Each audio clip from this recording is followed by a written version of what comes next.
Dialogando con el padre Raúl Sánchez. Bueno, cuando uno entra a analizar la Sagrada Escritura, pues tiene que centrarse muy bien en los tiempos en que se escribió la Sagrada Escritura, centrarse uno muy bien quién escribió ese texto de la Sagrada Escritura, centrarse muy bien para quién se escribió ese texto de la Sagrada Escritura. eh, Se debe centrar uno en qué contexto y en qué condiciones se llevó a escribir ese texto de la Sagrada Escritura y otros tantos estudios donde uno se debe centrar para encontrar el verdadero sentido y el valor profundo de esa palabra para comprenderla con mayor exactitud. Bueno, además de eso, debe existir algo para ese estudio que se llama el sentido común. Después de una exégesis profunda, de un análisis científico, riguroso, estudioso, metodológico, sistemático, ¿no?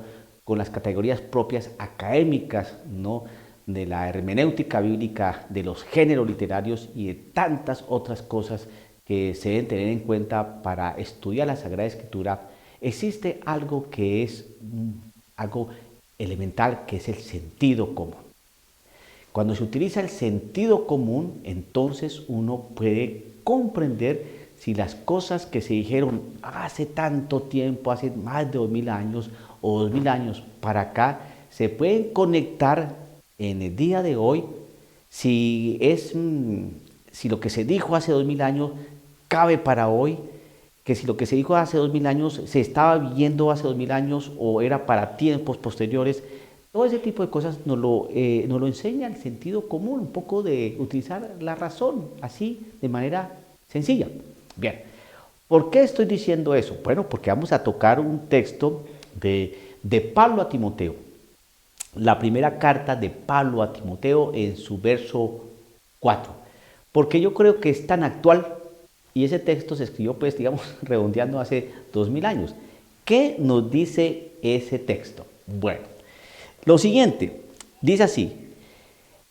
Recuerde, primera carta de Pablo a Timoteo en su capítulo 4, verso 1 en adelante. ¿Qué dice? El Espíritu nos dice claramente que en los últimos tiempos algunos renegarán de la fe para seguir espíritus seductores y doctrinas diabólicas. Aparecerán hombres mentirosos con la conciencia marcada con la señal de los infames. Estos prohíben el matrimonio y no permiten el uso de ciertos alimentos, a pesar de que Dios los creó para que los comamos y luego les demos gracias. Así lo hacen los creyentes que conocen la verdad. Vamos entonces a explicar este texto que acabamos de leer. El Espíritu nos dice claramente, el Espíritu de Dios, el discernir, el analizar, el observar, nos hace ver algunas cosas y el Espíritu nos ilustra, nos identifica, nos precisa eso que uno está observando en la realidad. Entonces, el Espíritu nos dice claramente, es decir, que lo que el Espíritu va a decir o lo que dice es sin ningún tipo de ambigüedad, sin ningún tipo de confusión, sin ningún tipo de inquietud o de duda. No, lo dice claramente que en los últimos tiempos, entiéndase desde la venida de nuestro Señor Jesucristo para acá, desde la primera venida de nuestro Señor Jesucristo para acá, desde que Jesucristo se encarnó y se hizo hombre para acá, ¿no? Y después de su muerte. Esos son los últimos tiempos. Desde ahí se empieza a comprender qué son los últimos tiempos. Entonces, volviendo a retomar esto, el Espíritu nos dice claramente que en los últimos tiempos, ya sabemos lo del Espíritu, ya sabemos lo de los últimos tiempos, ¿no? Algunos renegarán de la fe, algunos renegarán de la fe, algunos. O sea que no todos, renegarán de la fe, rechazarán la fe, esa fe que aprendieron por parte de los apóstoles, esa fe que recibieron de Pablo, de Silas, de Kefas, de Apolo, de tantos otros que estaban realizando esa tarea evangelizadora, ¿no? Entonces, algunos renegarán de la fe para seguir espíritus seductores y doctrinas diabólicas, ¿no? Entonces, para seguir espíritus seductores. Si usted analiza, desde allí empieza algo que siempre va a seducir al ser humano. Se van a apartar de la realidad de la fe y van a seguir espíritus seductores. Es decir, ¿qué es lo que los seduce? Por ejemplo, ¿qué es lo que seducía al pueblo, ¿no? De aquella época? ¿Cuándo qué?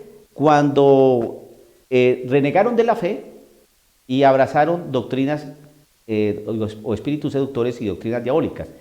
¿Qué los sedujo? ¿Por qué se apartaron de la fe? Y esa fe que está hablando Pablo es la fe cristiana, la fe de la iglesia, que tenía una doctrina, que tiene una jerarquía, que tenía unos sacramentos, esa. ¿Por qué se retiraron de allí? Entonces traigamos esa parte histórica, esa realidad de aquella época para hoy. ¿Por qué se aparta hoy la gente de la fe? Abrazando espíritus seductores y doctrinas diabólicas. Hoy existen sectas satánicas. ¿Por qué abrazan eso? Hoy a la gente se siente muy bien practicando yoga, ¿no? Eso es una realidad seductora, ¿no? Practicando el Feng Shui, ¿no? Haciendo prácticas con cristales, teniendo amuletos. Todo eso son espíritus seductores, ¿no? Cautivadores, que encantan y que la gente los ve muy bonitos, pero se han apartado de la fe. O expresiones como esta: yo no le hago mal a nadie, ¿por qué tengo que ir a misa? Por ejemplo, son expresiones que uno dice, ¿y eso está basado en qué? ¿Por qué tengo que ir a misa? Yo no le hago mal a nadie. Lo importante es no hacerle mal a nadie. Y uno dice, bueno, lo importante más bien no es pensar tal vez el bien que has dejado de hacer. Entonces son falacias y cosas, son espíritus seductores que nos apartan de la fe. Y empezamos a meternos en doctrinas diabólicas, ¿no? Todo aquello que nos aparta de Cristo Jesús empieza a tener un matiz bastante gris y que nos debe alertar. Bueno, entonces, en aquella época y hoy, entonces se apartan de la fe para seguir espíritus seductores y doctrinas diabólicas. Aparecerán hombres mentirosos con la conciencia marcada con la señal de los infames. Es decir, que va a aparecer gente muy mala. Gente que uno dice, ¿cómo es posible que exista gente así? Nerón, Calígula, Hitler, Stalin, Mao Zedong, Lenin y tanto narcotraficante que existe allí, los dueños de empresas abortivas, gente que está marcada con la señal, ¿no?, de los infames. Es, por ejemplo, aquellos que negocian con droga, con cocaína, por ejemplo, para venderlas, expenderlas en las escuelas, para que un niño de 12, 13 años ya esté consumiendo cocaína, por ejemplo. Eso no es tener la conciencia marcada con la señal de los infames. Todas estas empresas abortivas, estas personas no están marcadas con la señal de los infames, dar muerte a niños indefensos, inocentes, dentro del vientre materno. Entonces, como leemos el texto aquí, vemos una realidad pavorosa, horrorosa, que nos debe a nosotros cuestionar. Seguimos leyendo. Aparecerán hombres mentirosos con la conciencia marcada con la señal de los infames. Estos prohíben el matrimonio y no permiten el uso de ciertos alimentos. Estos hombres, prohíben el matrimonio. Vamos a aclarar esto.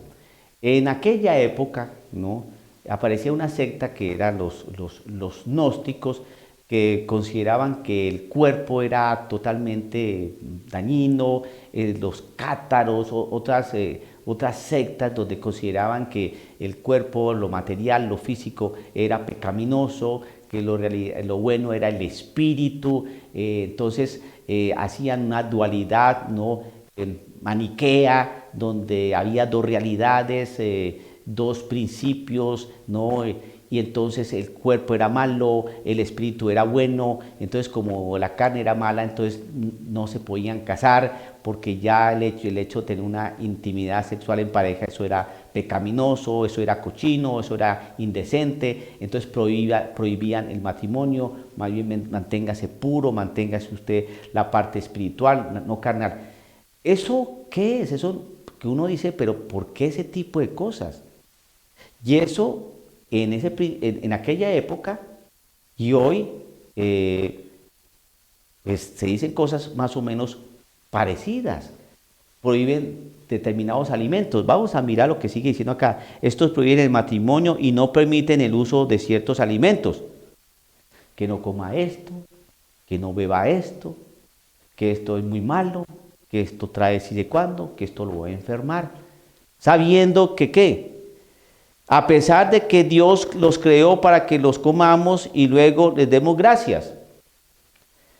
Muchos grupos protestantes leen este texto diciendo que la Iglesia Católica hace parte de esas personas que tienen la conciencia marcada con la señal de los infames, porque la Iglesia prohíbe el matrimonio. Pues resulta que eso es lo más falso del mundo entero, porque una cosa es que uno libremente tome la opción del celibato dentro de la Iglesia latina, esa disciplina del celibato, y otra cosa es que la Iglesia prohíbe el matrimonio. Porque lo que hace la Iglesia es casar gente. Lo que hace la Iglesia es celebrar matrimonios. Por lo tanto, la Iglesia no prohíbe matrimonio. Lo que la Iglesia hace es exhortar, invitar al valor, y al don del celibato, que es una cosa muy distinta y que uno libremente escoge, no porque lo obliguen o prohíban el casarse. Pero muchos grupos protestantes, más bien, que tienen la conciencia marcada con la señal del infame, no han podido comprender la Sagrada Escritura. El texto entonces termina de esta manera. Estos prohíben el matrimonio y no permiten el uso de ciertos alimentos, a pesar de que Dios los creó para que los comamos y luego les demos gracias. Así lo hacen los creyentes que conocen la verdad. Entonces, los creyentes que conocen la verdad, entonces no se apartan de la fe, conocen perfectamente que la Iglesia no prohíbe el matrimonio, que la Iglesia jamás prohíbe los alimentos y que hay gente, que se ha apartado de la fe para abrazar, doctrinas seductoras y realidades diabólicas. Eso en aquella época, y si miramos hoy está aún peor. Simplemente hacer un poco de análisis contextualizado e históricamente comparado, y vemos que el ser humano, al apartarse de la fe, llega a hacer cosas que en realidad lo van a hundir y lo van a hacer sufrir. No nos apartemos de la fe de Cristo Jesús. No nos apartemos de la enseñanza que nos ha dejado nuestro Señor Jesucristo y que ha sido extendida, propagada y enseñada por sus apóstoles. Que nosotros recibamos esa enseñanza, que nosotros aprendamos de lo que quiso Cristo desde un principio y que jamás nos apartemos de la fe para abrazar doctrinas y cosas raras que no son de nuestro Señor Jesucristo. Dialogando con el Padre Raúl Sánchez.